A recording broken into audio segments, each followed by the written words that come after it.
اس سے قبل میں نے آپ کے سامنے وضو کے مسائل کو بیان کیا تھا کہ وضو میں کون کون سی چیزیں مکروہ ہیں، کن چیزوں سے وضو ٹوٹ جاتا ہے، وضو سے پہلے ہمیں کون سی دعا پڑھنی چاہیے اور وضو کے بعد ہمیں کون سی دعا پڑھنی چاہیے۔ اگر آپ نے نہیں سنا ہے تو اسے ضرور سنیں اور مزید مسائل کے لیے، اصلاحی بیانات کے لیے آپ ہمارے چینل کو سبسکرائب بھی کریں۔ آج میں آپ کے سامنے غسل کے بارے میں بیان کرنا چاہتا ہوں۔ سب سے پہلی بات یہ کہ انسان پر غسل کب فرض ہوتا ہے، کن چیزوں کی وجہ سے انسان کے لیے غسل کرنا فرض ہو جاتا ہے۔ نمبر 1، جب انسان کو منی نکل جائے تو اس کے اوپر غسل فرض ہو جاتا ہے، مگر ایک شرط ہے کہ وہ منی شہوت کے ساتھ نکلے۔ یہ الگ بات ہے کہ جاگتے میں ہو یا سوتے میں ہو۔ اگر منی بغیر شہوت کے نکلتی ہے تو پھر اس پہ غسل فرض نہیں ہوتا ہے۔ جیسے ایک آدمی چھت پر سے نیچے گر گیا اور اس کو منی نکل گیا، غسل اس پہ فرض نہیں ہوگا۔ ایک آدمی نے کسی چیز کو اٹھایا اور اس کو منی نکل گیا، غسل اس پہ فرض نہیں ہوگا۔ منی سے غسل فرض کب ہوتا ہے؟ جب کہ شہوت کے ساتھ نکلے، خواہ بیداری میں ہو یا نیند میں ہو۔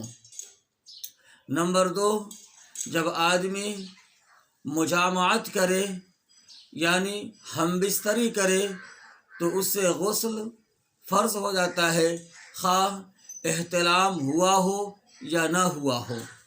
نمبر 3، جب عورتوں کو حیض آتا ہے اس کے بعد بھی اس پر غسل فرض ہو جاتا ہے۔ نمبر 4، بچے کے پیدائش کے بعد جو عورتوں کو خون آتا ہے اس کے بعد بھی غسل فرض ہو جاتا ہے۔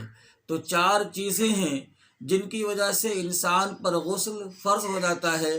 نمبر 1، منی جب شہوت کے ساتھ نکلے، بیداری میں ہو یا پھر نیند کے حالت میں ہو۔ نمبر 2، ہم بستری کا ہونا، خواہ منی نکلا ہو یا نہ نکلا ہو، غسل فرض ہو جاتا ہے۔ نمبر 3، حیض کا آنا، عورتوں کے جو مخصوص ایام ہیں اس کے بعد بھی اس پر غسل فرض ہو جاتا ہے۔ نمبر 4، عورتوں کے نفاس کا آنا، جو بچے کے پیدائش کے بعد جو خون آتا ہے اس کے بعد بھی اس پہ غسل فرض ہو جاتا ہے۔